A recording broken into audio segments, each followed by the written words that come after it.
Magnets are wild, but how do they work? Everything in everything is made out of atoms. Part of these atoms are subatomic particles, electrons, and electrons orbit the nucleus. Other than wildly going around the nucleus, they also have a spin. Each individual electron has its own spin.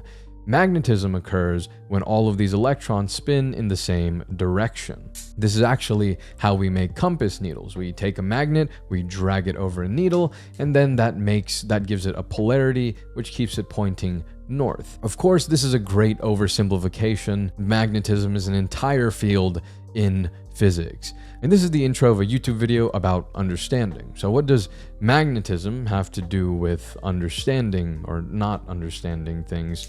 Well, with the pictures on the screen, you probably have a rudimentary idea of how magnets work now. But what if I asked you, or what if I tried to teach you about what it was like to touch a hot stove? Would you be able to understand what a sensation is like? Unless you've already touched a hot stove, probably not. And this is the same reason why no matter how much self-help content you consume, your life won't magically improve. At least not as magical as these magnets. Let's say you're a superhuman non-human, and not only are you incapable of, but you don't need to sleep. Now, you can learn everything there is to know about how sleep works. You can crack the cause of dreams. You can learn everything necessary for someone to fall asleep. You can learn everything there is to know about sleep through research, through books, through YouTube videos, and enough Adderall.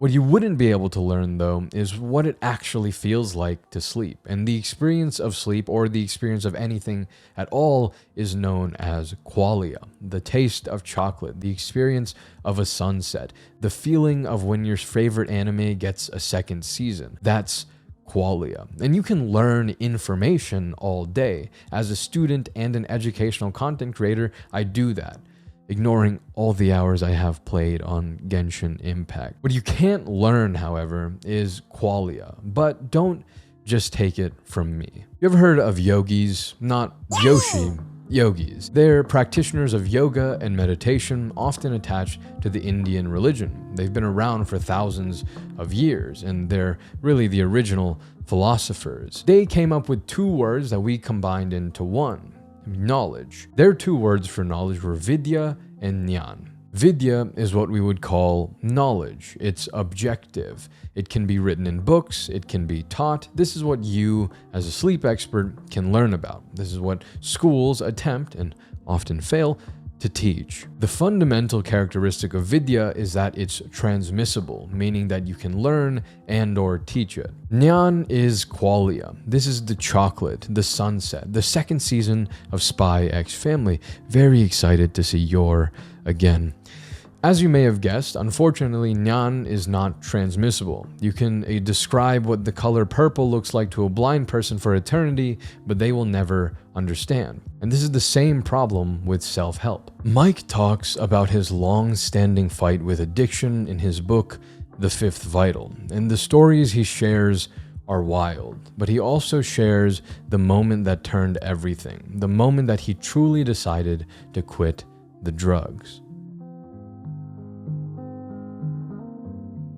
The first urine test I gave during Ellen's tenure came back dirty for opioids and cocaine. "Mike, don't let it happen again," she said. I shrugged it off as just another empty warning. 2 weeks later, I returned and gave another dirty urine. 2 days after that, I got a phone call. "Mike, this is Ellen." "Hey Ellen, what's up? Is everything okay?" "So here's the deal," she said in a calm yet direct tone. "Your last urine came back positive for opioids, cocaine, and benzodiazepines. You have two options. You can check yourself into detox today, or I will report that you violated your probation and you will serve out your entire 5 years in prison. Your choice." Ellen sounded impassive. It was as if she'd given this speech 1,000 times before. I was speechless at her ultimatum. I fumbled for words. I don't know what to say. I haven't even used any drugs in weeks. She listened as I rambled with my usual excuses. At her non-response, my tone turned defiant. "The test is wrong. I want to come back and pee again." "Mike," she finally said in a level tone, "those are your choices. I need a decision by tomorrow at 10 a.m. I'll talk to you then." She abruptly hung up. I stared at the phone in my hand. What just happened? What the F just happened? What happened was that on June 18th, 2010, my probation officer pulled my effing card. It had all finally caught up to me. There was no more running. All my wavering back and forth and reluctance to change was halted with one phone call. This was my first true intervention from the outside, and it happened at just the right time. I was finally ready to stop. I was worn out, and I couldn't go any further. I still had trouble imagining a life without drugs, but deep down I knew that freedom from my addiction was what I truly wanted. Most addicts needed to come to the decision on their own for it to be effective.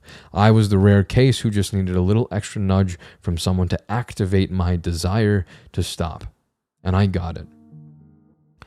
Addiction is quite extreme. But the decision to kick an addiction is just as much self-help as the decision to sleep better, eat better, or exercise more. Mike went to rehab time and time again, and you watch Matt Diavella videos, so do I, time and time again. Mike still relapsed, and you still quit your habits. The problem is that what you learn here, although the advice is usually true and it's usually really good, your life doesn't change. You still quit your New Year's resolutions. You get all of the Vidya, but you don't get that light bulb, that eureka, that realization, the Jnana. What you can give, though, is a like and a subscribe. Big please. Thank you.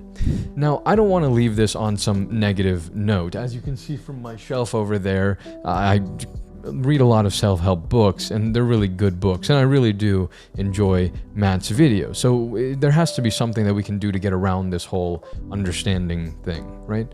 Well, not really, but let's talk a little bit more about Jnana. Another interpretation or idea of Jnana and Vidya, and some of this is going to sound really out there, so just hear me out. Another interpretation of Vidya and Jnana is that it's information from without or information from within. And one of the things that the yogis believed was that subconsciously everyone knew everything or knows everything, and that Vidya and Jnana are just awakening this knowledge. And I know that sounds crazy out there and not very scientific.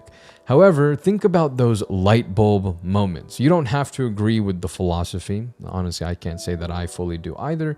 But those light bulb moments, those moments where it just, quote, hits you, end quote. Those moments are moments where it seems like it just comes out of nowhere. It just comes from out of your mind. When we look at this sort of gaining knowledge from inside, what I would encourage and what the yogis ultimately really encourage in order to learn more and become more receptive to knowledge is to look inwards. And this is formally known as meditation, observing yourself. And I'm kind of running out of time here. So if you want to learn more about meditation, I talk about it on my podcast all the time. I even have a few episodes going over some of the points and ideas of meditation if you want to go watch those. For now, though, no outro. Magnets are cool. I am very excited to see your information and Qualia are different things. Meditate. Oh, and you are capable of sleeping, so do that. Yeah. Much love. I will see you in the next one. Peace.